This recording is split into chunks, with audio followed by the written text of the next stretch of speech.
बताइए last class में हम क्या क्या कंप्लीट कर चुके थे, जल्दी से बताइए। मुझे ऐसा याद है हमने ऑप्टिक्स कंटिन्यू कर रहे थे, ऑप्टिक्स में लेंस और प्रिज्म। एंड में अपन ने प्रिज्म कंप्लीट करा था और मैंने आपको रेस वगैरह होमवर्क करके लाने के लिए कही थी। तो आई होप कि सब क्वेश्चंस करके लाए हो आप, है ना। यस, प्रिज्म करा था, सही बात है। तो आपने होमवर्क करा है ना। तो बताइए फिर आपके जो भी रेस रेस डिस्कस कर लेते हैं हम। तो मैं मेरे पास रेस ओपन कर रहा हूँ, आप आपके पास रेस ओपन कर लीजिए और रेस के जो भी डाउट्स है आपके वो पूछ लीजिए जल्दी से। आई होप सबने करे होंगे क्वेश्चंस, है ना, क्योंकि अपने पास पूरा दिन का समय था आज, तो डेफिनेटली आपने करना चाहिए था आपको, है ना। तो मेरे पास मैं रेस ओपन कर रहा हूँ, ठीक है। तो बताते जाइए जो भी डाउट्स है रेस में। जितनी भी रेस, रेस नंबर 6 दिख रही है मुझे प्रिज्म की। उसके बाद दिख रहा है race number 7 curve surface refraction, है ना। और उसके पहले मुझे लेंस भी दिख रही है। तो हम तो लेंस भी पढ़ चुके हैं। अच्छा लेंस नहीं है, सॉरी इसमें। अच्छा लेंस ही नहीं है इसके अंदर, ठीक है। तो जो भी आपको डाउट है रेस में बताइए जल्दी से। मेरे पास एक डाउट आया, रेस 5 का क्वेश्चन 17 की हिंट दे दीजिए। रेस 5 के क्वेश्चन 17 की हिंट। रेस 5 के क्वेश्चन 17 की हिंट। रेस 5 का क्वेश्चन 17, ठीक है। In the diagram, the observer in the liquid of refractive index mu is trying to see the image of object O in the mirror inclined at an angle 45। ठीक है, mirror एक 45 degree के angle पे inclined है और कोई object है उसकी इमेज देखना चाह रहे हैं। The apparent distance from the surface of liquid at which the observer will see the image। और ऑब्जर्वर कहा है, ऑब्जर्वर देखो क्वेश्चन की स्टार्टिंग लैंग्वेज में लिखा है observer is in the liquid of refractive index mu. तो ऑब्जर्वर अंदर है, पानी के अंदर है ऑब्जर्वर। ऑब्जर्वर पानी के अंदर है।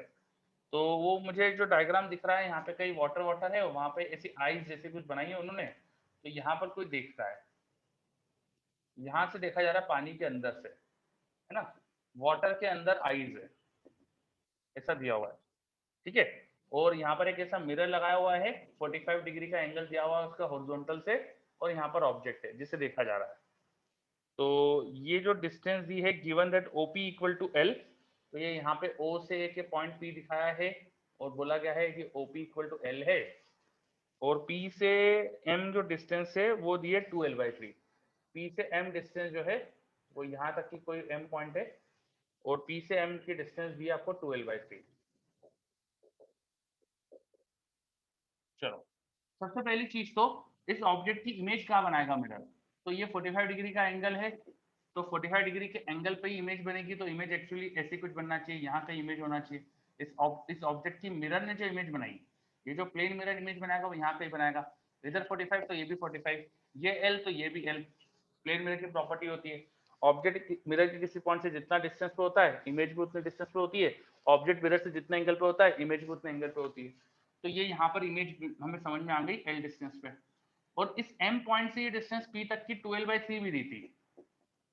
तो ये और ये डिस्टेंस मिलके टोटल डिस्टेंस एयर में है, पर हम देख रहे हैं वाटर के अंदर से। तो देखने वाले मीडियम का रिफ्रैक्टिव इंडेक्स और फिर जो डिस्टेंस है बाय म्यू कर दो। डिस्टेंस 2l/3 प्लस एल है एयर में, इतनी दिखेगी आपको अपरेंट डिस्टेंस। तो ये आना चाहिए आंसर। यहाँ पे प्लेन सरफेस है ना, वाटर की प्लेन सरफेस है। तो वाटर का reflective index 4/3 into distance by mu, ऐसा करके अपन निकाल सकते हैं अपरेंट डिस्टेंस क्या दिखेगी हमें। चलो, आ रहा है क्वेश्चन ये। Yes, clear. ओके, और कोई डाउट? और कोई डाउट है क्या, बताइए जल्दी से।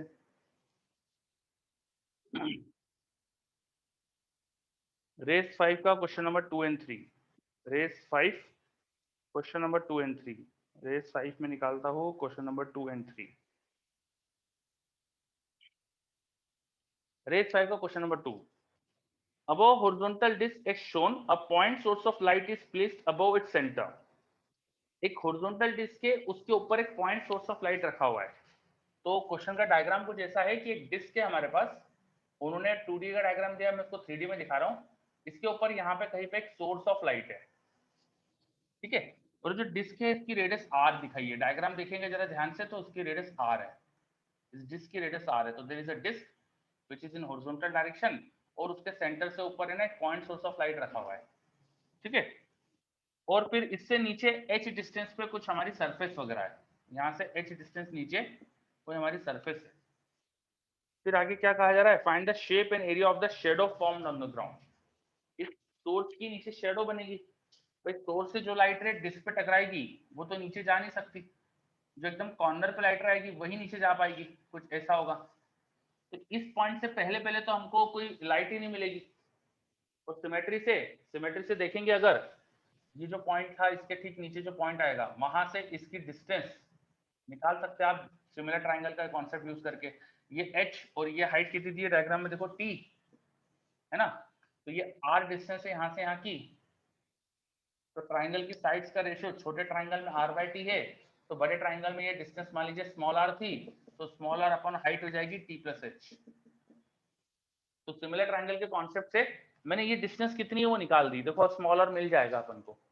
तो शेडो की रेडियस मिल गई, तो शेडो का एरिया जो भी पूछा वो निकल जाएगा, है ना। अब बी पार्ट क्या बोला है देखो इस क्वेश्चन में, उन्होंने बोला है कि space between disc is this space below the disc is now filled with liquid.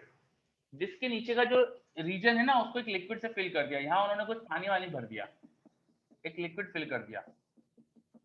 तो बिकॉज ऑफ लिक्विड अब क्या होगा, यहाँ लाइट रे टुवर्ड द नॉर्मल बेंड हो जाएगी, यहाँ लाइट रे टुवर्ड द नॉर्मल बेंड हो जाएगी कुछ इस तरह से, है ना। टुवर्ड द नॉर्मल बेंड होने से अब थोड़ी सी रेडियस कम हो जाएगी, देखो दिख रहा है साफ साफ रेडियस कम हो जाएगी, टुवर्ड द नॉर्मल बेंड होगी तो ये डिस्टेंस तो आ ही रहेगी। अब वो एक्स्ट्रा कितनी लेंथ आएगी वो ढूंढने का काम बचा है। वो कैसे ढूंढ सकते हो, ये एंगल स्मॉल r मान लो, ये एंगल I मान लो और स्नेल्स लॉ लगा लो, है ना। यहाँ पे ये एंगल I तो ये भी I होना चाहिए। ज्योमेट्री से देखो tan I की वैल्यू क्या मिलना चाहिए मुझको, tan I should be r/t। देखो ध्यान से डायग्राम यहाँ पे, ये जो tan I है ये एंगल I तो ये भी I, और tan I क्या होना चाहिए r/t, tan I should be r/t।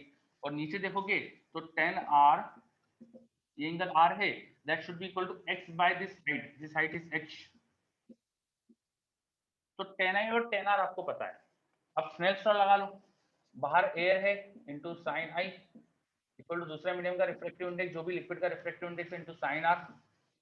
tan पता है तो sin निकाल सकते हो आप, आपने पढ़ा होगा ट्रिग्नोमेट्री तो आती है अपन को, tan पता है तो sin लिख सकते हैं। तो वो sin की वैल्यू यहाँ रखो, उसको सॉल्व करके x निकालो, x प्लस r इतनी रेडियस दिखेगी अब शेडो की, तो एरिया लिखने के लिए पाई इंटू रेडियस का स्क्वायर कर देना। आ रहा समझ में क्या ये समझ में आ रहा है कि क्या कर रहा हूं मैं थोड़ी सी हिंट दे रहा हूँ आपको, बस पूरा सॉल्व नहीं कर रहा हूँ। तो मेरी दी हुई हिंट समझ में आ रही है।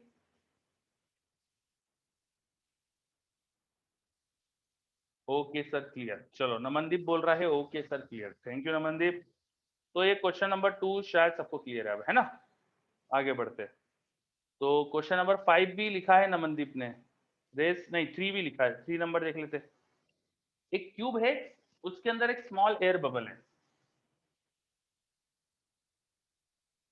एक क्यूब है उसमें एयर बबल है, यहां से देखा जा रहा है और यहां से देखा जा रहा है, दो जगह से देखा जा रहा है। तो उसकी जो डिस्टेंस है बबल की वो अलग अलग दिख रही है। मान लो ये डिस्टेंस x3, टोटल क्यूब की साइड लाइन 24 दी हुई है, तो बची हो जाएगी 24 माइनस एक्स। मान लीजिए क्यूब की साइड लाइन 24 दी है, ये x डिस्टेंस है, एक सरफेस से x डिस्टेंस पे अपने पास बबल है, तो दूसरी सरफेस है 24 माइनस एक्स होगा। अब बाहर से देखेंगे तो डिस्टेंस तो एपरेंट दिखती है ना, एपरेंट डिस्टेंस का फॉर्मूला क्या होता है, देखने वाले मीडियम का refractive index into distance by mu. तो इधर से देखने पे 6 सेंटीमीटर दिया है और दूसरी तरफ से देखने पे पढ़ो क्या दिया है उन्होंने, 10 दिया है शायद यहाँ से ना, 24 minus x upon mu into 1, this is given as 10। तब इनको सॉल्व करके निकाल सकते हैं अपन। अब देखो इनको डिवाइड करो तो सॉल्व करके म्यू कैंसिल हो जाएगा, डिवाइड करोगे तो और एक्स आ जाएगा, और फिर बाद में एक्स की वैल्यू रख के म्यू निकाल लेना, तो हो जाएगा फिर। चलो और कोई डाउट है क्या बताइए रेस में।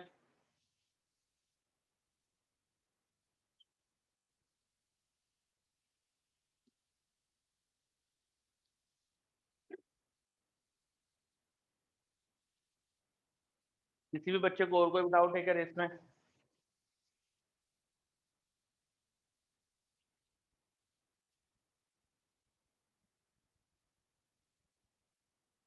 बताइए, कोई भी डाउट नहीं, सारी रेस कंप्लीट मतलब?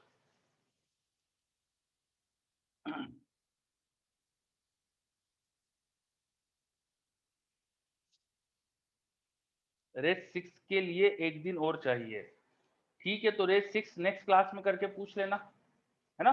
रेस 6, 7 जो भी आगे की रेसेस बची है सब आप अगली क्लास में कंप्लीट करके पूछना, ठीक है।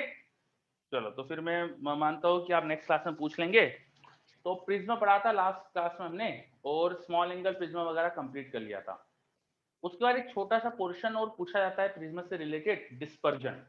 तो वो डिस्पर्जन कंप्लीट कर लेते हैं, क्रोमेटिक एब्रेशन उसके साथ रिलेटेड होता है वो कंप्लीट कर लेते हैं, तो अपना ये ऑप्टिक्स का ये वाला पोर्शन हो जाएगा। और ऑप्टिकल इंस्ट्रूमेंट तो आपने एक एक्स्ट्रा क्लास में पढ़ाई था, है ना। ऑप्टिकल इंस्ट्रूमेंट के क्वेश्चन भी करिए आप, और जो उसकी डाउट्स है वो पूछिए मेरे से। कुछ समझ नहीं आ रहा हो, थ्योरी में दिक्कत हो तो वो भी पूछ सकते हो आप, ठीक है। ऐसी कोई मना ही नहीं है कि थ्योरी में दिक्कत हो तो नहीं पूछ सकते हो, वो भी पूछ सकते हो, ठीक है। चलो, तो डिस्पर्जन का कॉन्सेप्ट कंप्लीट कर लेते हैं, तो अपना ऑप्टिक्स अच्छे से हो जाएगा। तो नेक्स्ट लिखिए डिस्पर्जन। डिस्पर्जन,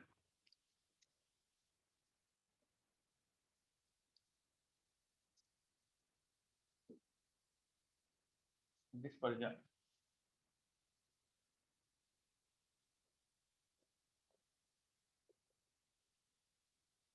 डिस्पर्जन समझने के लिए आपको समझना पड़ेगा कि what do we mean by a dispersive medium.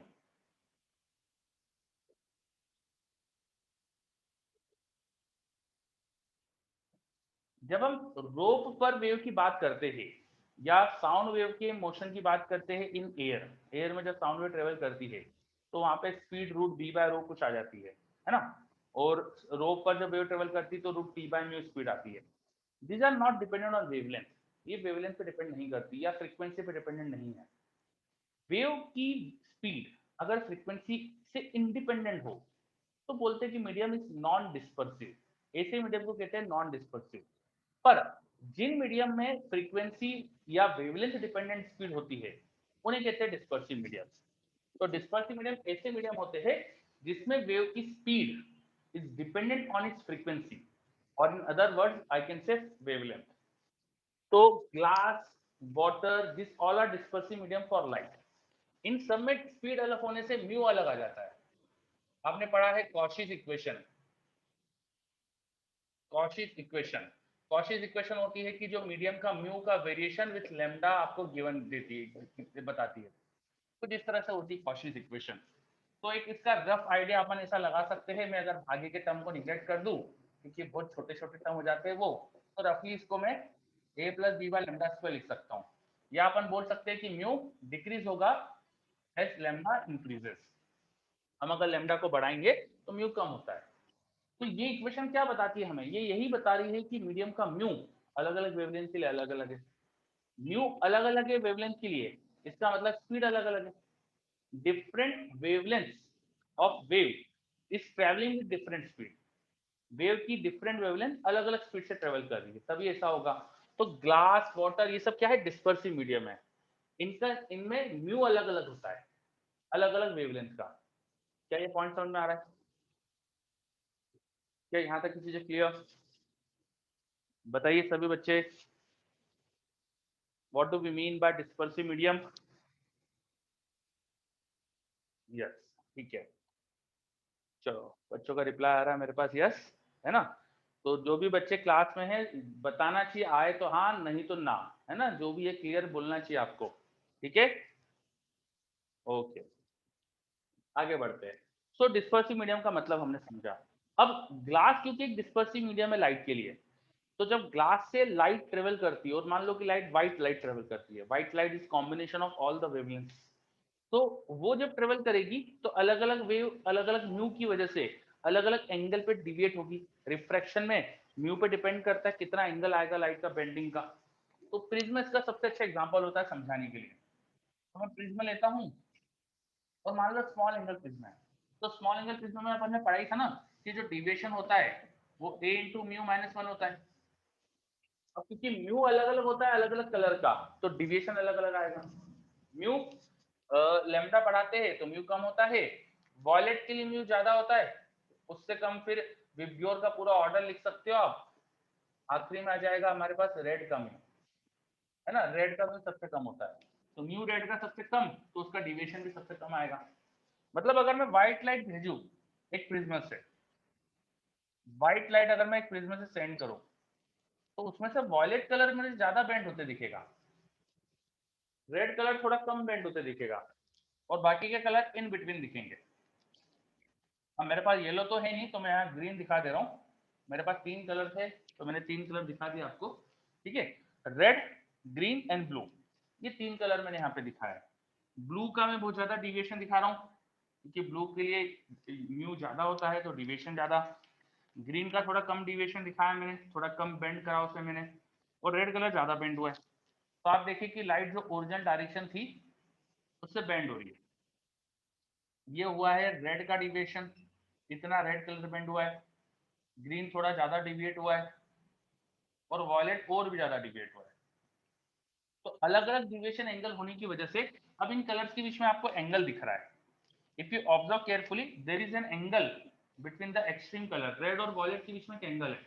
बस यही जो एंगल आता है इसे बोलते हैं डिस्पर्शन का angle, dispersion angle. And this phenomena, ये जो घटना है कि लाइट, व्हाइट लाइट जा रही थी और अपने कलर में सेपरेट हो गई, इसे कहा जाता है डिस्पर्जन। बस इसी फिनोमेना को कहा जाता है dispersion. When light travels through a dispersive medium, वो सेपरेट हो जाती है, डिफरेंट वेवलेंथ अलग अलग डायरेक्शन में सेपरेट हो जाती है। इस फिनोमेना को हम कहते हैं डिस्पर्जन। तो what do we mean by dispersion, समझ में आ रहा है डिस्पर्जन क्या होता है? सभी बच्चे बताइए। यहाँ पे जो यस एंगल सर। आता है इसको बोलते हैं डिस्पर्जन का एंगल। वेरी गुड, ठीक है। चलिए, अब इन एंगल, इस एंगल को अपन आसानी से निकाल सकते हैं।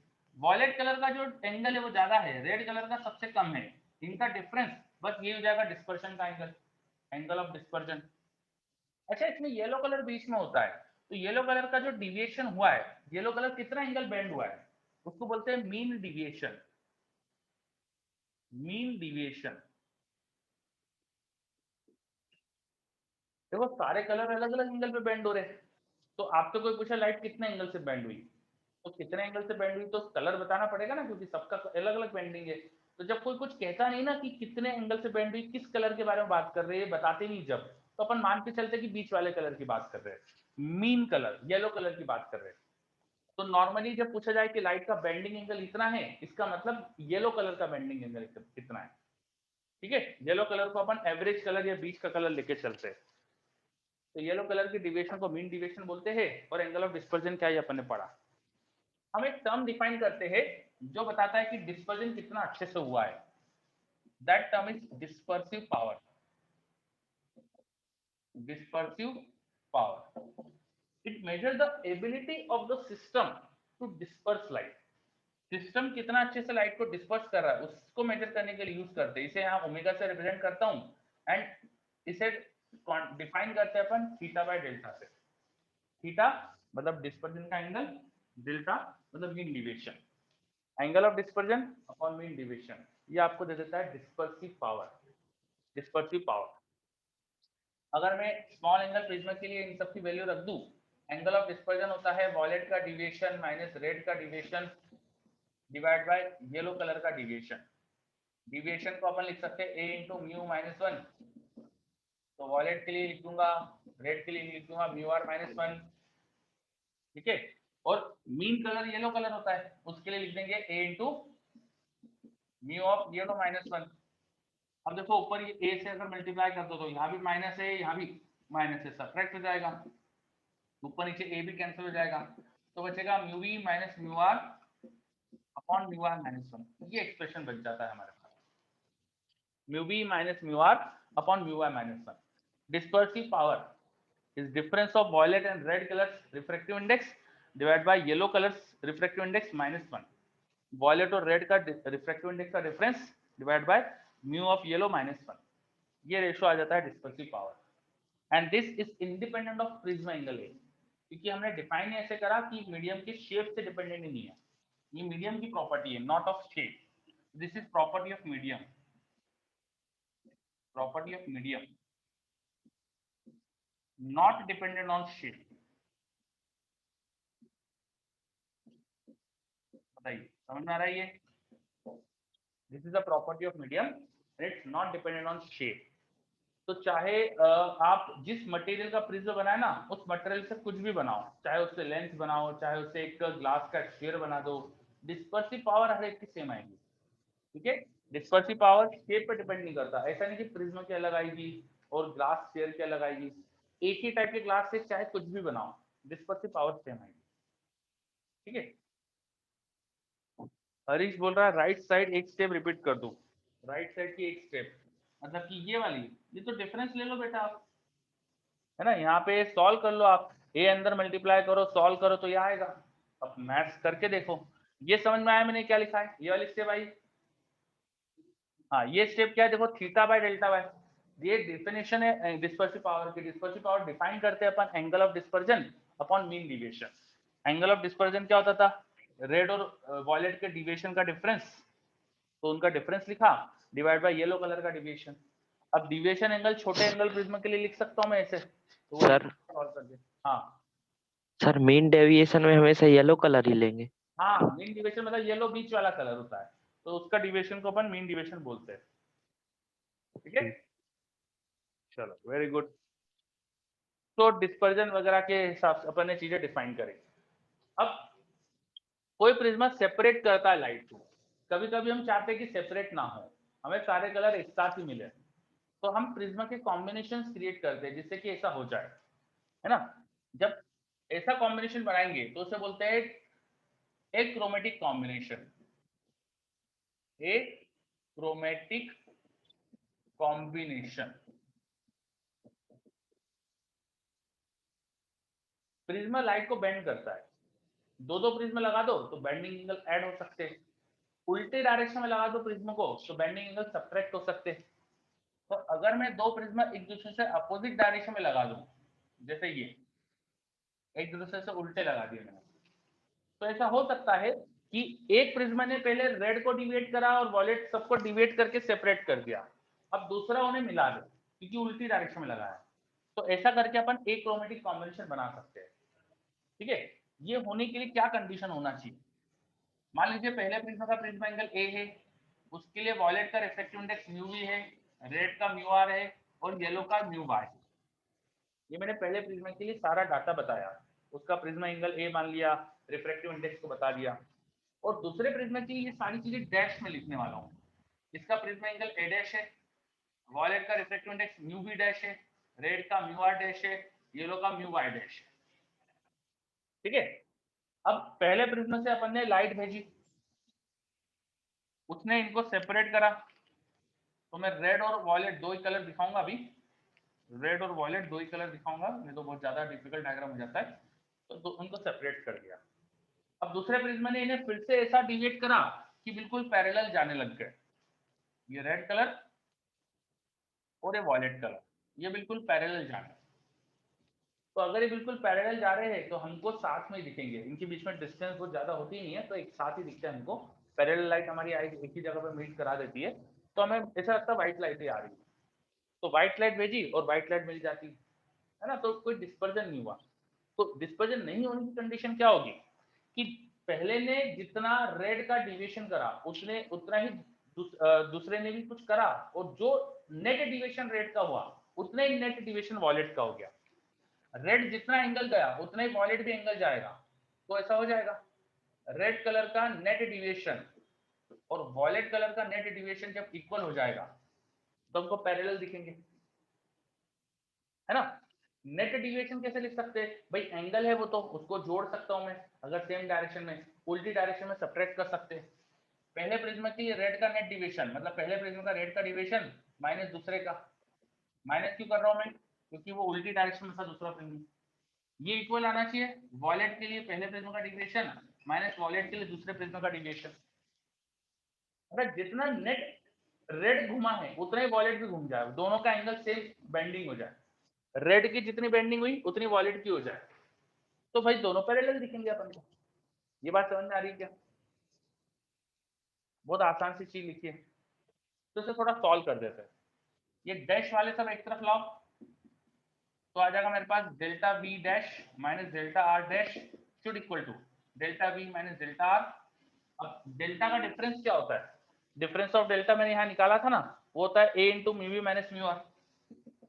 ये हो जाएगा a dash mu V dash minus mu R dash, दूसरा जाएगा a times mu V minus mu R. तो यहाँ पे प्रिज्मा एंगल का रिलेशन आ गया, a dash by a should be equal to mu V minus mu R upon mu V dash minus mu R. अगर prism angle का ratio ये condition follow करे तो एक क्रोमेटिक कॉम्बिनेशन बन सकता है। एक क्रोमेटिक कॉम्बिनेशन बनने की कंडीशन निकाल दी मैंने। तो दो प्रिज्म मिलाकर ऐसा कॉम्बिनेशन बना दिया जिससे लाइट है ना अपने कलर्स में सेपरेट नहीं होगी, व्हाइट लाइट आएगी तो व्हाइट ही दिखेगी। ठीक है, चलो क्या ये क्लियर हो रहा है अच्छे से क्या कर रहा है मैंने?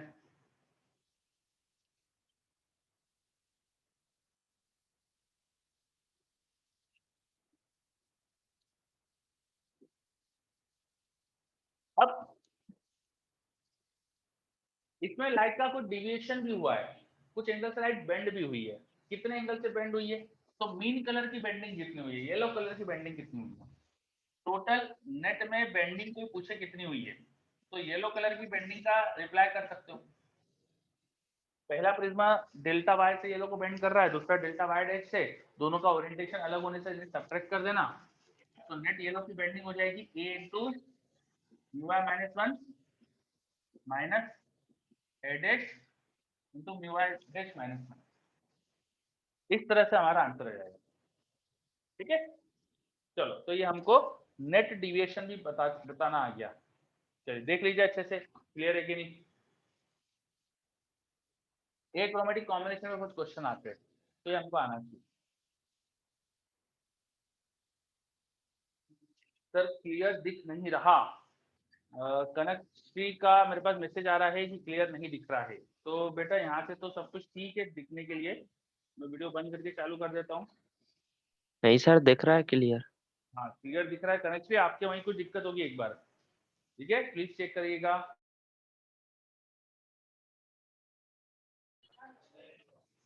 चलिए ओके, है ना, वो कभी कभी नेट में थोड़ा फ्लक्चुएशन आते हैं उससे दिक्कत हो जाती है, तो जब भी ऐसा हो ना तो वीडियो बंद करके चालू कर लिया करो। ठीक है ओके, तो आपने एक क्रोमेटिक कॉम्बिनेशन समझा, ये क्लियर हो गया अपना। ऐसा ही लेंस में भी क्रोमेटिक प्रॉब्लम होती है, क्रोमेटिक एब्रेशन बोलते हैं जिसे, प्रिज्मा लाइट को सेपरेट करता है ना वैसे लेंस भी करता है। भाई म्यू अलग अलग सभी कलर का होता है तो लेंस में भी फोकल लेंथ अलग अलग आएगी। इसी लेंस की फोकल लेंथ का फॉर्मूला अपन ने पढ़ा था ना, mu of lens minus one into one by R one minus one by R two, lens का फॉर्मूला। अब म्यू अलग अलग होता है तो फोकल लेंथ भी अलग अलग आएगी, डिफरेंट कलर का म्यू अलग तो फोकल लेंथ भी अलग, तो वॉयलेट कलर की फोकल लेंथ अलग आएगी, रेड की अलग आएगी। और देखो म्यू से इनवर्स रिलेशन है, म्यू वॉयलेट का ज्यादा होता है रेड का कम होता है, तो फोकल लेंथ में उल्टा हो जाएगा, वॉयलेट की फोकल लेंथ कम आएगी रेड की फोकल लेंथ ज्यादा आएगी। इसका मतलब अगर मैं लेंस में व्हाइट लाइट भेजू मैं, तो उसमें से अलग अलग कलर अलग अलग डिस्टेंस पे फोकस होंगे, रेड ज्यादा डिस्टेंस पे वॉयलेट कम डिस्टेंस पे, तो वॉयलेट थोड़ा पहले फोकस हो जाएगा और रेड थोड़ा सा दूर फोकस होगा, थोड़ा सा दूर, ज्यादा दूर नहीं थोड़ा सा दूर। ठीक है, दोनों के फोकल पॉइंट अलग अलग जगह पर आएंगे, ये रेड का फोकल पॉइंट हो गया और ये वॉयलेट का फोकल पॉइंट आ गया। क्या ये समझ में आ रहा है? लेंस में भी ये प्रॉब्लम होती है, इस प्रॉब्लम को बोलते हैं लेंस में chromatic aberration. Chromatic aberration, lens की प्रॉब्लम को नाम दिया जाता है क्रोमेटिक एब्रेशन। इसे मेजर भी कर सकते कितना है, इन फोकस पॉइंट के बीच की जो डिस्टेंस होती है इसे बोलते हैं axial chromatic aberration. Axial chromatic aberration this is equal to difference of the focal length, difference of the focal length, red और वॉयलेट की फोकल लेंथ का difference, difference of the focal length, chromatic aberration. क्या ये समझ में आया? ठीक है,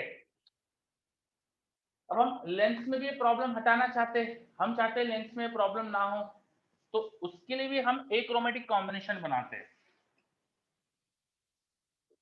एक क्रोमेटिक कॉम्बिनेशन। दो लेंस को इस तरह से एडजस्ट करते हैं हम। अब एक कॉन्वेक्स और एक कॉन्केव लेना पड़ती है ऐसा करने के लिए, जिससे एक्रोमेटिक कॉम्बिनेशन बन जाए।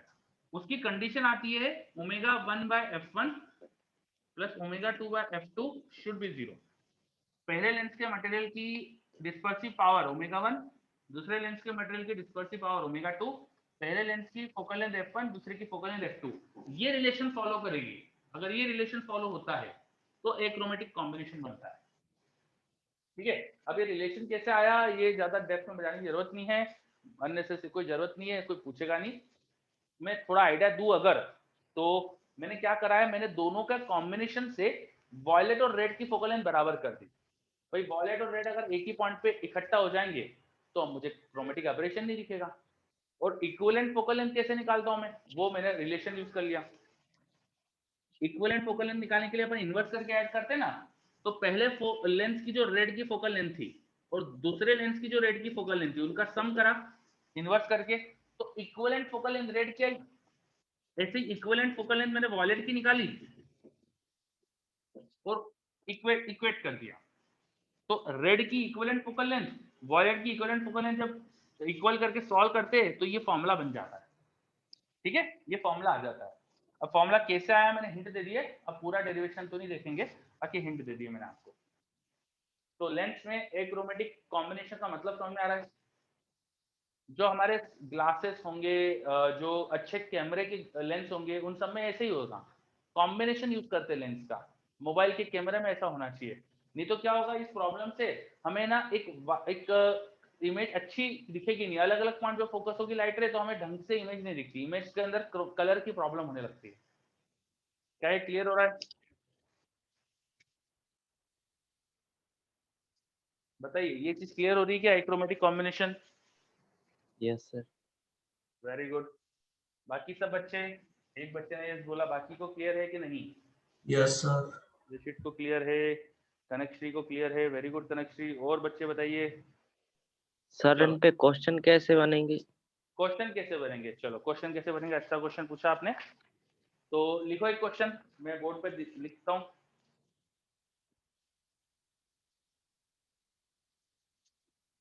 फॉर्मूला बेस्ड क्वेश्चन आते हैं बेटा, जेई मेंस का टॉपिक है ये। एडवांस में क्वेश्चन नहीं आते इसके, जेई मेंस में आते। तो जेई मेंस में कैसे क्वेश्चन बन सकते हैं, लेफ्ट वाला मत बेटा। सीधा सीधा फॉर्मूला लगाना है। ठीक है, तो क्या करना है, जैसे क्वेश्चन दे रहा हूं मैं, to lenses have focal length 10 centimeter and minus 20 centimeter. They are creating achromatic combination.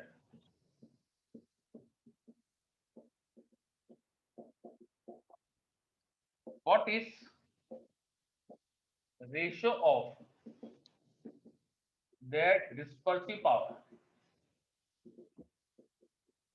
उनकी डिस्पर्सिव पावर का रेशियो क्या है?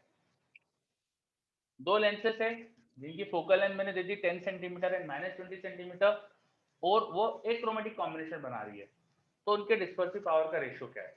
जल्दी से जवाब दीजिए। उनके डिस्पर्सिव पावर ओमेगा का रेशियो पूछा है।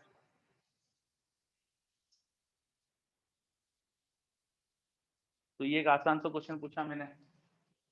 देखो ये कंडीशन होती है ना, omega 1/f1 plus omega 2/f2 equal to 0, तो यहाँ से मैं बोल सकता हूँ omega 1/f1 equal to minus of omega 2/f2, या ओमेगा 1/ओमेगा 2 should be minus of f1/f2। तो f1/f2 में माइनस साइन लगा दो बस, f1 10 f2 माइनस 20 और बाहर एक माइनस साइन है, तो ये आ गया 1/2।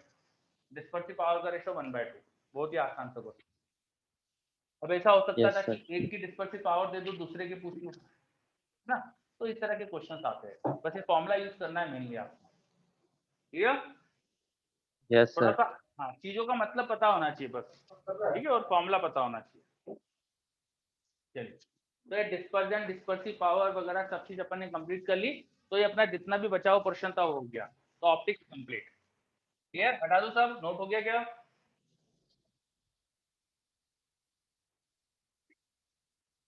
देख लीजिए, नोट हो गया। Yes sir.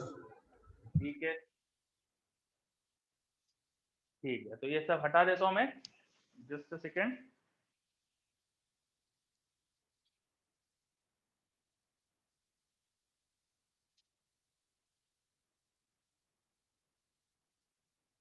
और अब अपना ऑप्टिक्स कंप्लीट हो चुका है, तो अपन नेक्स्ट चीज स्टार्ट करते हैं।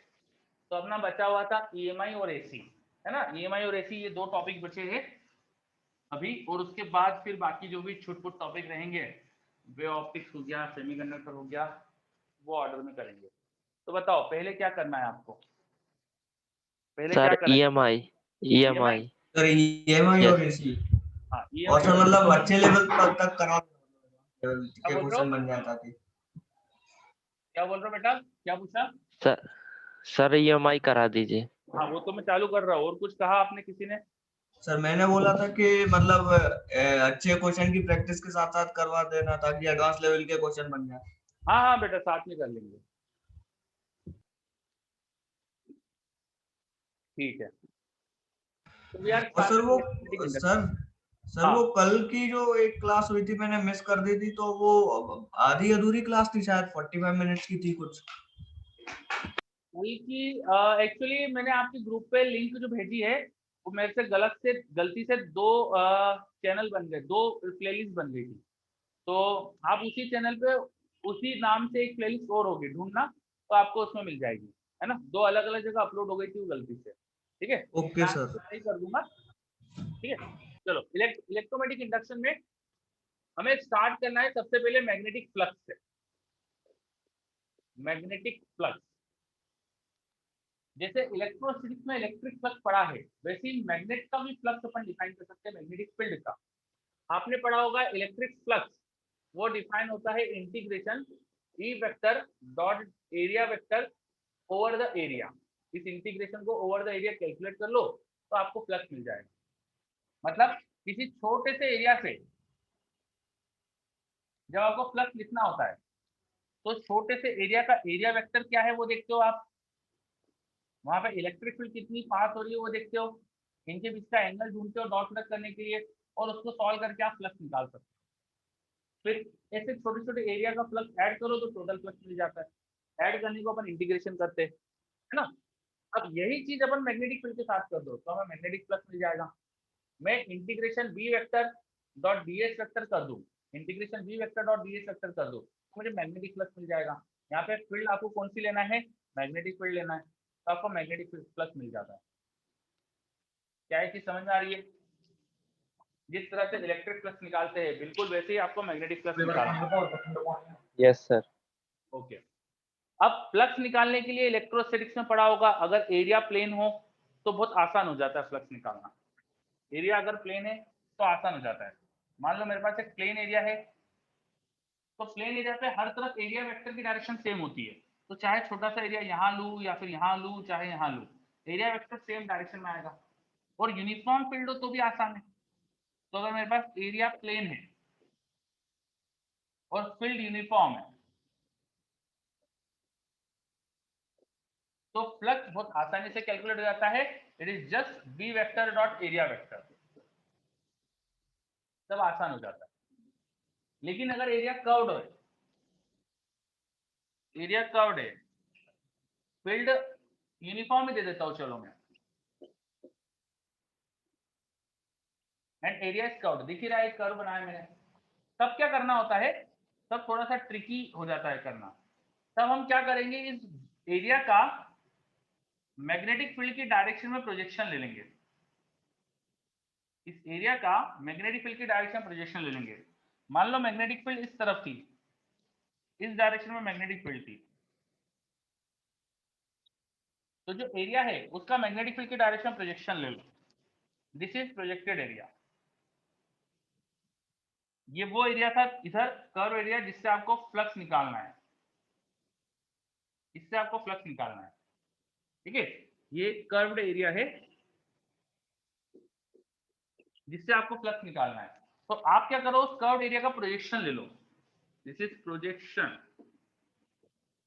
Of curved area. किस डायरेक्शन में प्रोजेक्शन लेना है, जिस डायरेक्शन में मैग्नेटिक फील्ड है। तो आप फ्लक्स के लिए इस एरिया से फ्लक्स निकालने के लिए आप मैग्नेटिक फील्ड में इस प्रोजेक्टेड एरिया को मल्टीप्लाई कर सकते हैं। प्रोजेक्टेड एरिया का वेक्टर अगर ए वेक्टर है तो उसे मल्टीप्लाई कर सकते हैं। प्रोजेक्टेड एरिया का वेक्टर अगर ए वेक्टर है तो उसे मल्टीप्लाई करके आप फ्लक्स निकाल सकते हैं। तो ये हमारे पास ट्रिक हो जाती है एक तरह से कि जब एरिया कर्व्ड है तो बहुत आसानी से अपन फ्लक्स ढूंढ सकते हैं हम एरिया का अगर प्रोजेक्शन ले ले तो। क्या ये बात समझ में आ रही है? ऐसा आपने इलेक्ट्रोस्टैटिक्स में भी करा होगा। देखिए सब बच्चे अच्छे से। चलिए, और अगर फील्ड वेरिएबल हो तो इंटीग्रेशन तो कर ही सकते हैं अपन।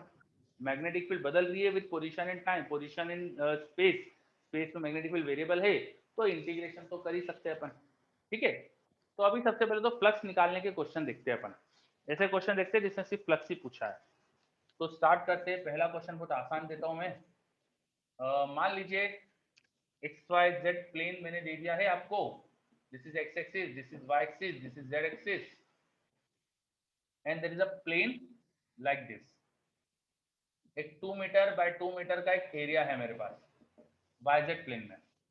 एंड स्पेस में जो मैग्नेटिक फील्ड है वो दे दी मैंने 2i + 3j मीटर पर second. Sorry, magnetic field should be in Tesla.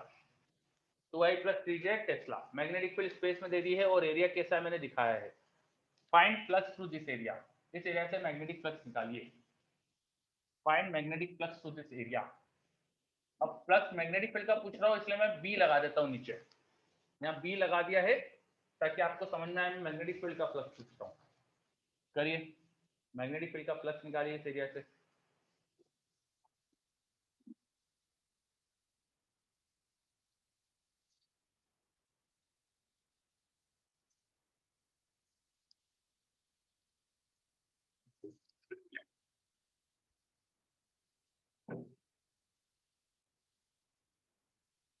Harish का आंसर आया मेरे पास। और भी करिए जल्दी से।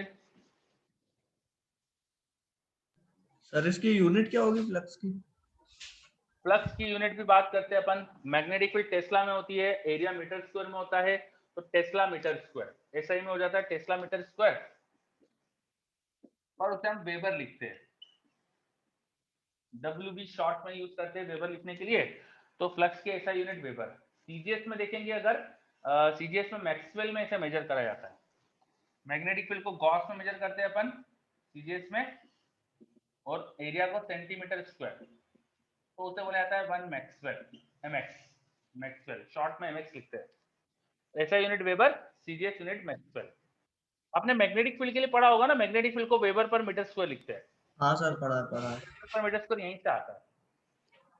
ठीक है, डायमेंशन भी निकाल सकते हो आप। तो मैग्नेटिक फील्ड के डायमेंशन इनटू मीटर स्क्वायर मतलब लेंथ का स्क्वायर मल्टीप्लाई करोगे एल स्क्वायर, तो फ्लक्स की डायमेंशन आ जाएगी। ठीक है, ये क्वेश्चन करना था। Flux of magnetic field, area plane दिया है तो B vector dot A vector कर देना।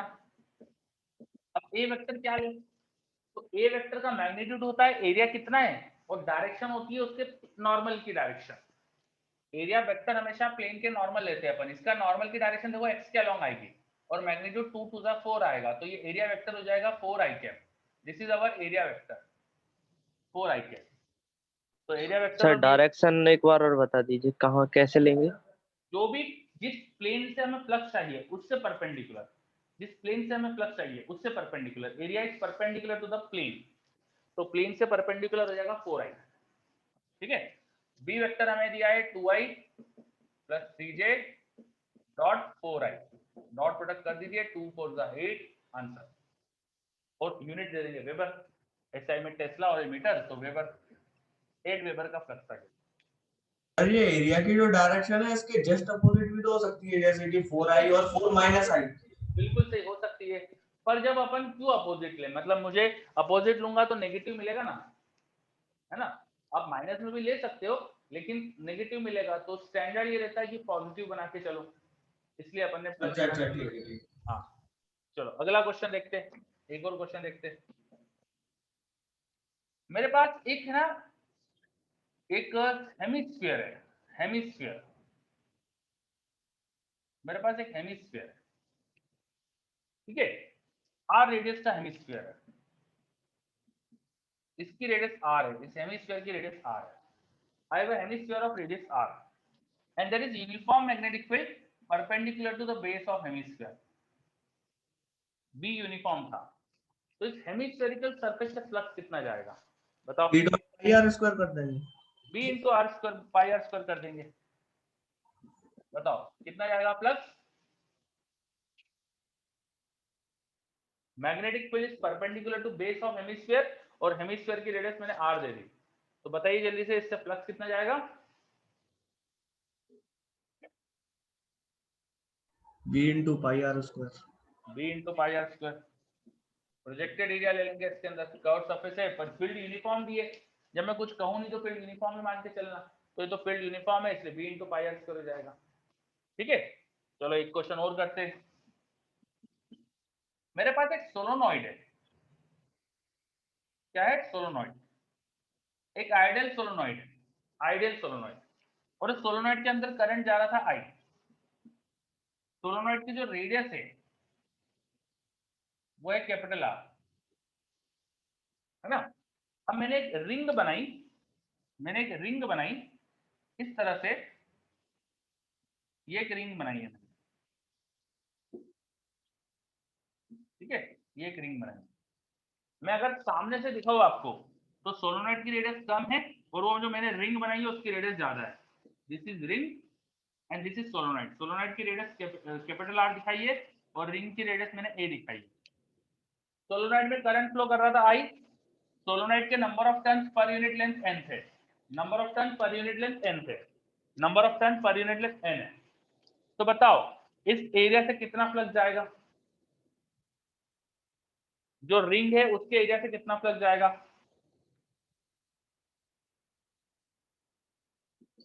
मैग्नेटिक फ्लक्स रिंग से कितना जाएगा? इसका कुछ ऐसा आंसर आता है mu not an one, mu not an और वो पाई आर स्क्वायर कौन सा? अपॉन में एल, ऐसा कुछ आता है। बाकी बच्चे भी देखिए जल्दी से, सब एक बार सोच लो फिर मैं बताता हूँ।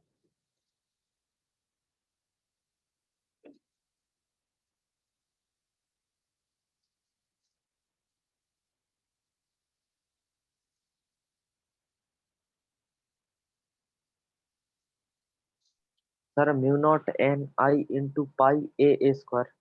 नहीं बेटा, सोलोनॉइड की मैग्नेटिक फील्ड उसके अंदर ही कन्फाइंड होती है, सोलोनॉइड के बाहर उसकी फील्ड बहुत वीक होती है, सोलोनॉइड के अंदर ही ज्यादा फील्ड होती है।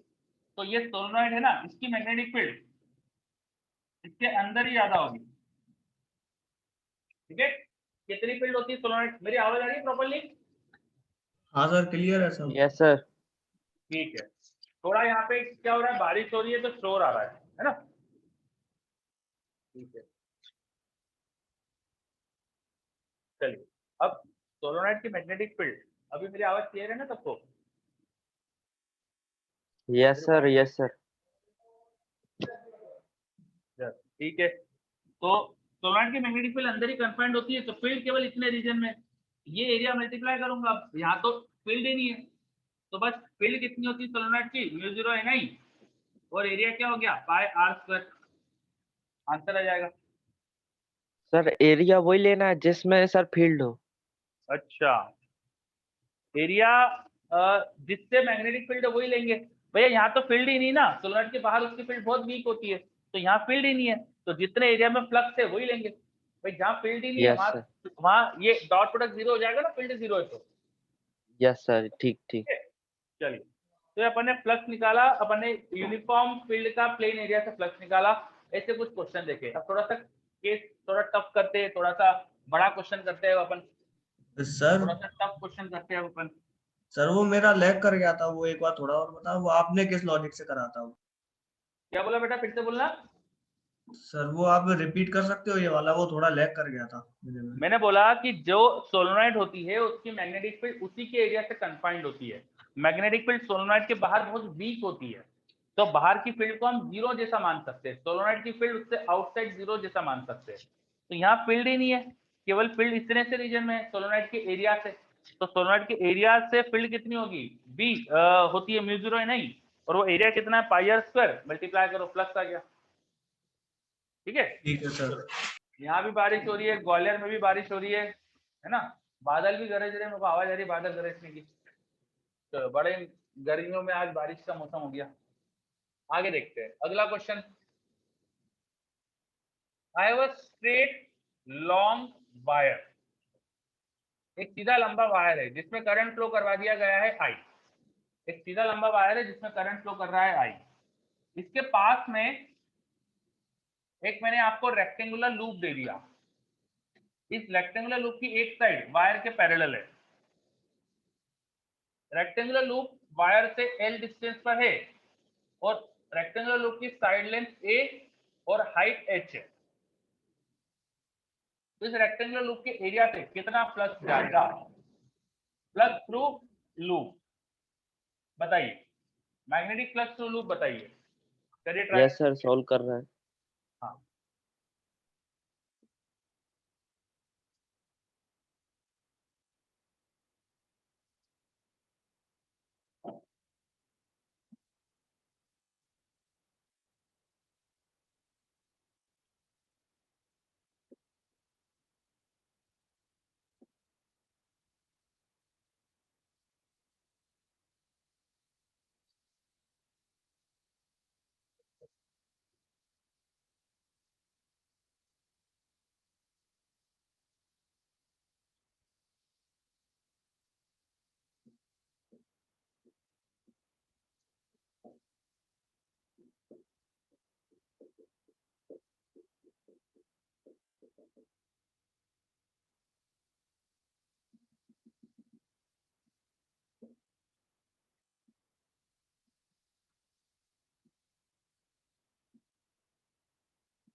Sir mu naught I H upon 2 pi into log A plus L upon L.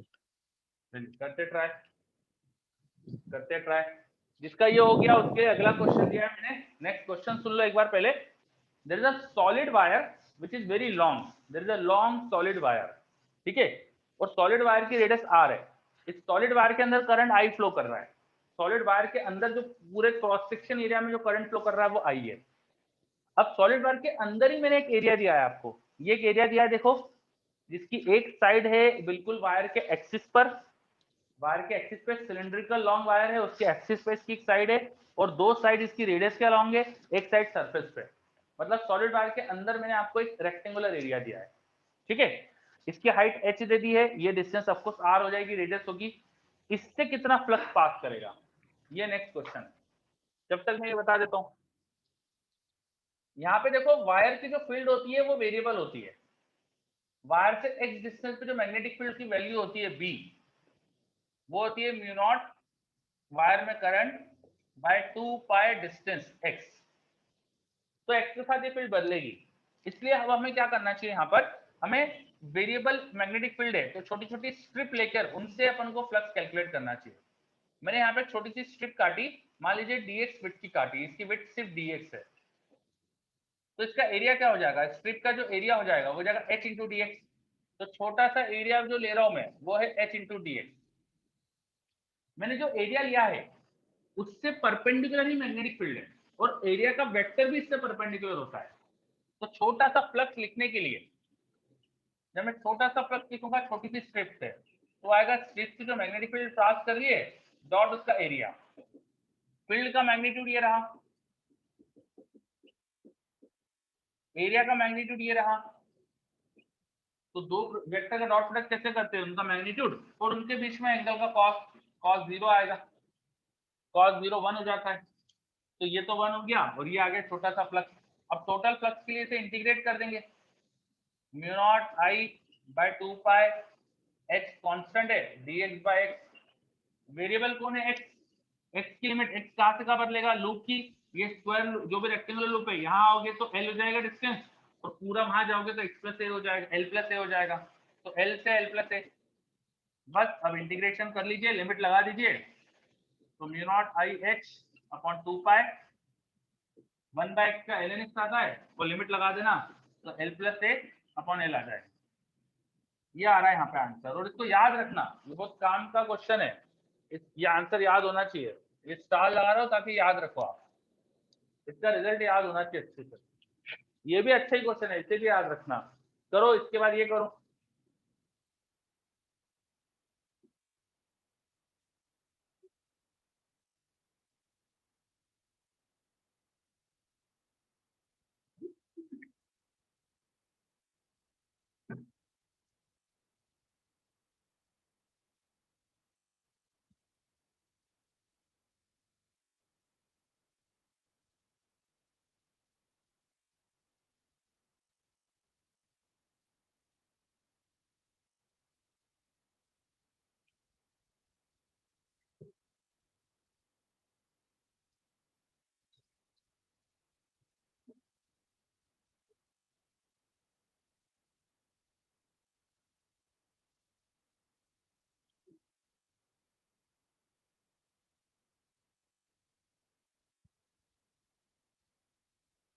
एक क्वेश्चन फिर से रिपीट कर देता हूँ। एक सिलेंडर है, सिलेंडर की रेडियस दे दी है मैंने आर, सॉलिड सिलेंड्रिकल वायर है, उसमें करंट फ्लो कर रहा है पूरे क्रॉस सेक्शन एरिया में आई, है ना, यूनिफॉर्म डिस्ट्रीब्यूटेड है।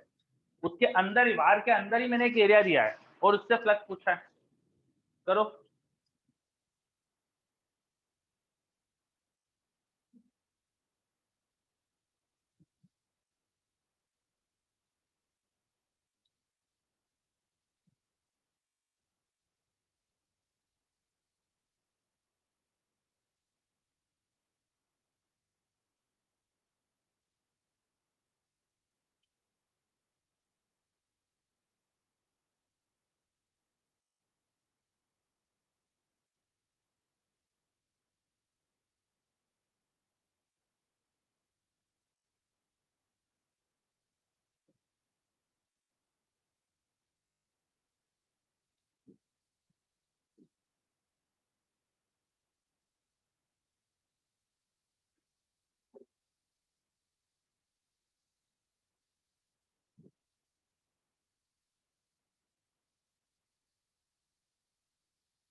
इसके लिए आपको याद होना चाहिए वायर के अंदर फील्ड कितनी होती है, क्या आपको याद है?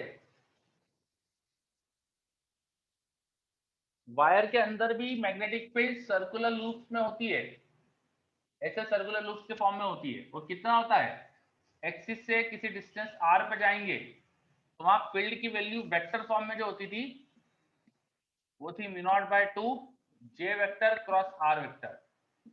मैग्नीट्यूड देखोगे इसका तो μ0/2 जे इंटू आर। क्या याद आ रहा है?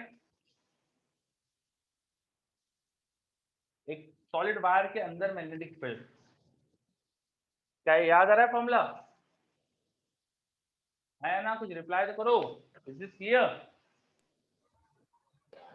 सर Yes, वो sir. सबने कोई दूसरे तरीके से बताया था यही फॉर्मूला, मतलब ये नहीं था, वो कुछ डायरेक्ट ही था कुछ। मतलब जे को उन्होंने करंट पर यूनिट एरिया लिख दिया होगा, और क्या। वायर के अंदर की फील्ड बोल रहा हूं मैं, सॉलिड वायर के अंदर। हाँ हाँ भाई। जे करंट डेंसिटी है, ये क्या है, करंट डेंसिटी। करंट डेंसिटी क्या होती है, करंट बाय एरिया। तो इसके टर्म में क्या बताया आपको, है ना। चलो, अब फील्ड भी देखो, करंट ऊपर की तरफ है तो यहाँ किसी डिस्टेंस पे जाओगे तो वही अंदर की तरफ फील्ड आएगी। सेम वही तरीका यहाँ पर भी करने का। वायर के एक्सिस से कुछ डिस्टेंस पे चलो, चलो एक डिस्टेंस पे चलते हैं। यहाँ पर मैग्नेटिक फील्ड कितनी होगी वो लिखो। यहाँ पे क्रॉस मतलब अंदर की तरफ फील्ड आएगी। कैसे पता चला क्रॉस वाली field? Right hand thumb rule से करंट ऊपर है, जहां फील्ड निकालना है वो फिंगर पॉइंट करो, पाम के परपेंडिकुलर फील्ड आती है, अंदर फील्ड आएगी। कितनी फील्ड आएगी? ये रहा फॉर्मूला। डिस्टेंस एक्स पे गए तो यहाँ पे एक्स डाल देना, ठीक है। और वही स्ट्रिप वाला लेके कर दो इंटीग्रेशन यहाँ पर भी, है ना। तो यहाँ जब इंटीग्रेशन करेंगे अपन तो μ0/2 जे लिखेंगे I/πr²। ठीक है, ये आ गया अपनी मैग्नेटिक फील्ड इंटू आर करना है तो एक्स कर दिया, और यहाँ पे स्ट्रिप का एरिया फिर से वही एच डी एक्स हो जाएगा। इसको इंटीग्रेट करेंगे, लिमिट आ जाएगी x की 0 to r। तो अब इंटीग्रेशन कर लो, mu naught I H X D X का हो जाएगा एक्स स्क्वायर बाय 2, उसको लिखने वाला हूं मैं अभी, एक्स डी एक्स का हो जाएगा एक्स स्क्वायर बाय 2, लिमिट लगा देंगे तो आर स्क्वायर बाय 2। बस इसे थोड़ा सा अरेंज कर लो, ये आ गया फ्लक्स। आ रहा है समझ में फ्लक्स? ये देखिए अच्छे से, क्या है समझ में आ रहा है?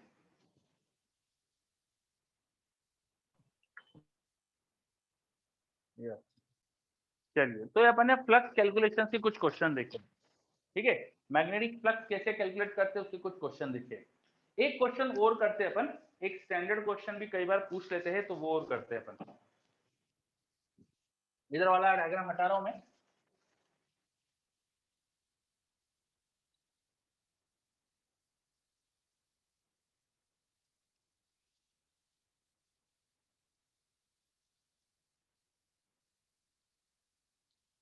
देखो,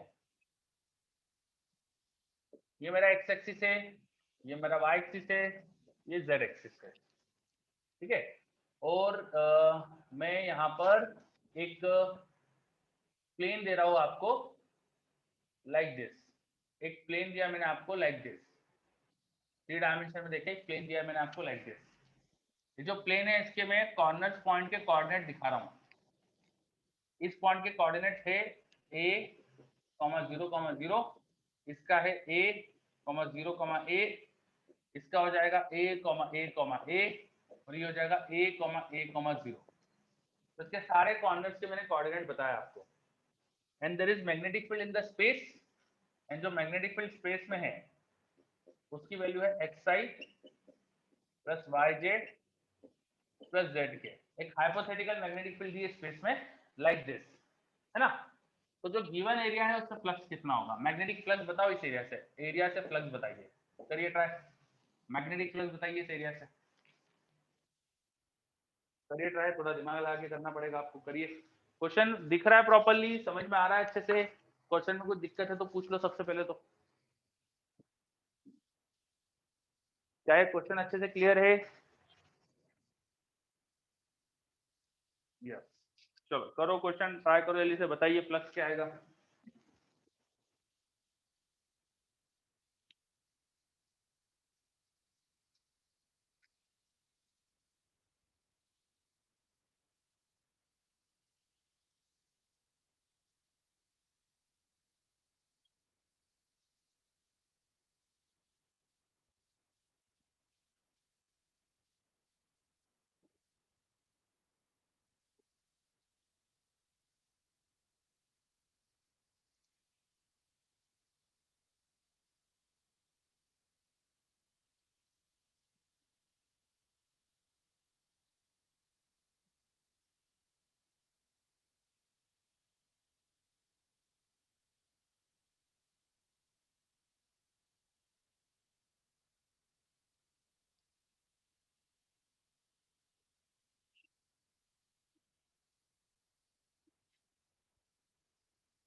चलो, हरीश का आंसर कुछ आया है xa², ऐसा कुछ आंसर आया है।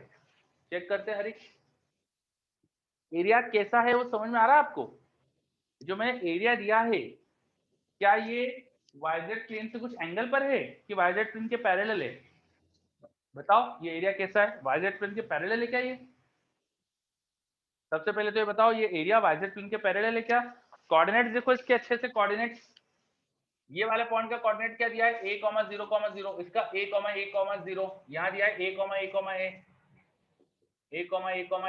और ये दिया है a, 0, a।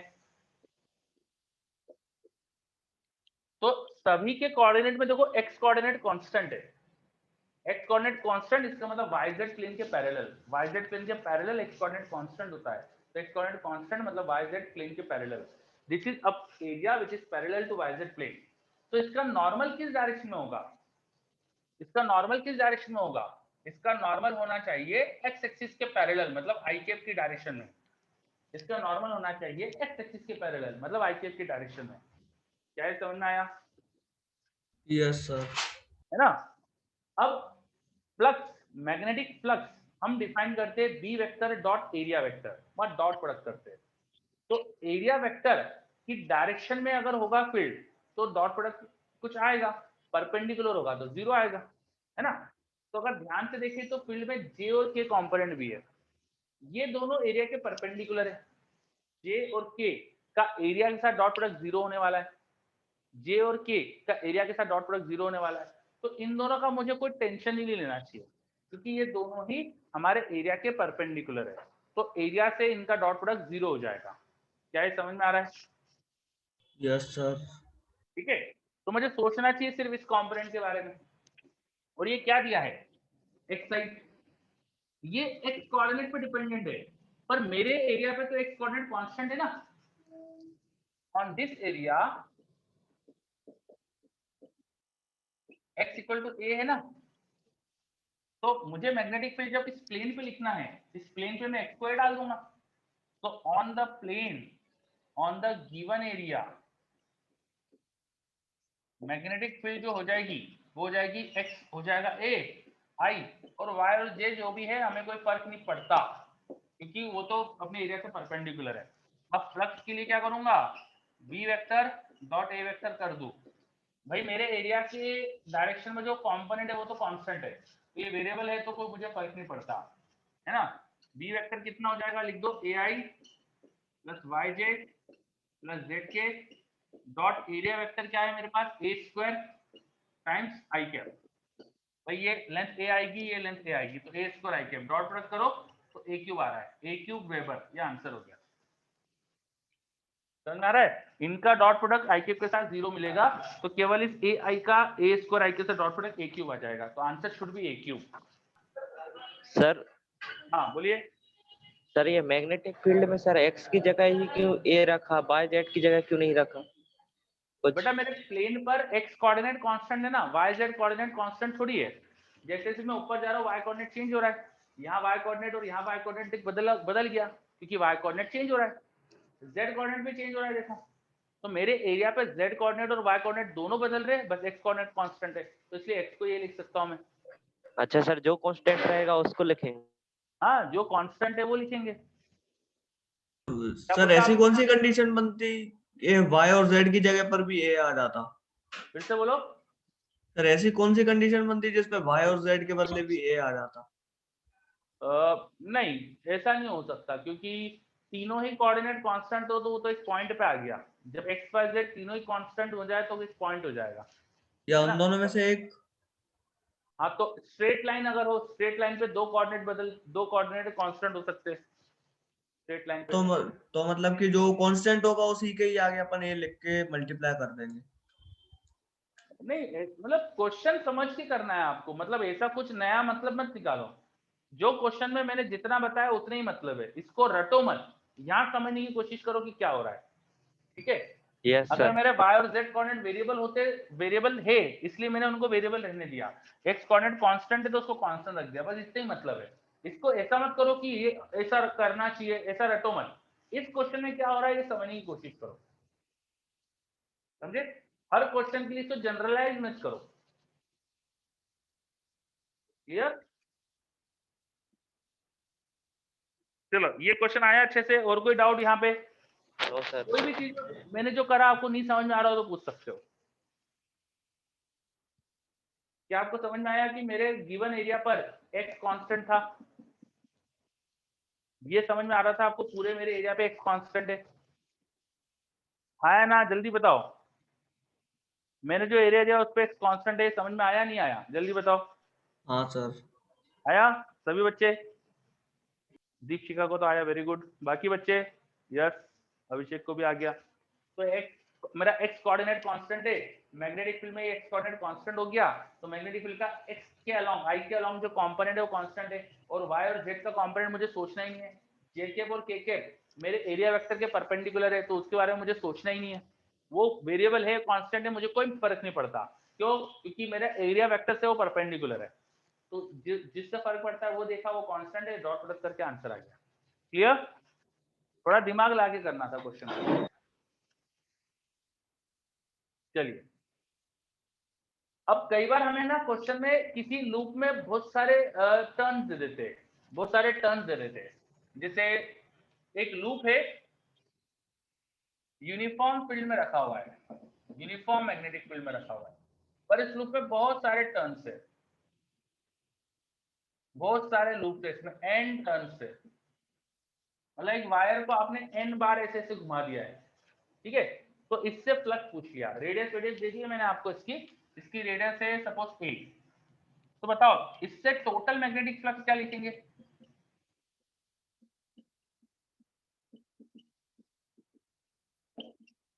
बताइए इससे टोटल मैग्नेटिक फ्लक्स क्या आएगा?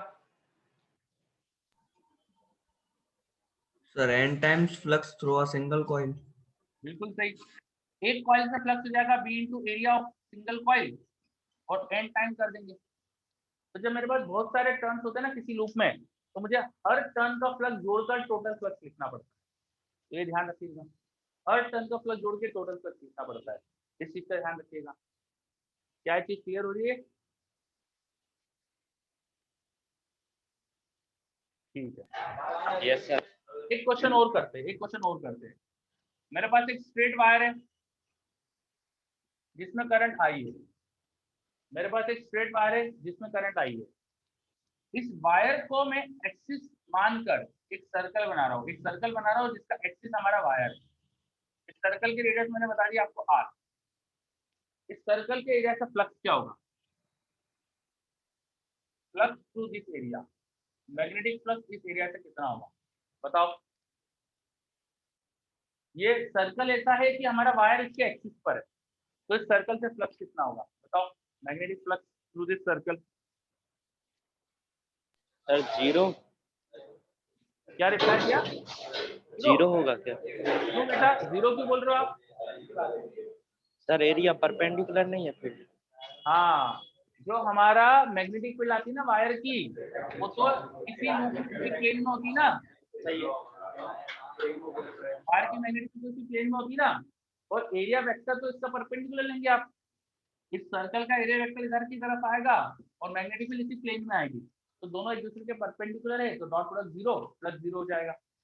यस यू आर करेक्ट, इसका आंसर आएगा 0। समझ में आ रहा है ये? देखिए yes sir clear. Clear, very good, है ना। तो कुछ फ्लक्स के अपन ने क्वेश्चन देखे हैं। तो आज अपन ने फ्लक्स क्या होता है, मैग्नेटिक फ्लक्स ये पढ़ा, और मैग्नेटिक फ्लक्स से रिलेटेड क्वेश्चन देखे। अब आप देखना इलेक्ट्रोमैग्नेटिक इंडक्शन की जो रेस 1 है वो आपकी हो जाएगी, उसमें मैग्नेटिक फ्लक्स की क्वेश्चन, यस सर ठीक है। वो आप करके लाइएगा नेक्स्ट क्लास में, ठीक है? Yes sir.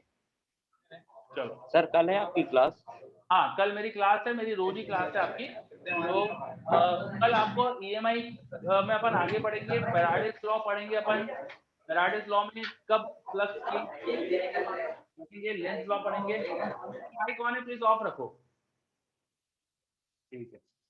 तो हम ईएमआई को हम आगे बढ़ाएंगे, Faraday's law of electromagnetic induction, Lenz law, ये सारी चीज कल करने वाले हैं।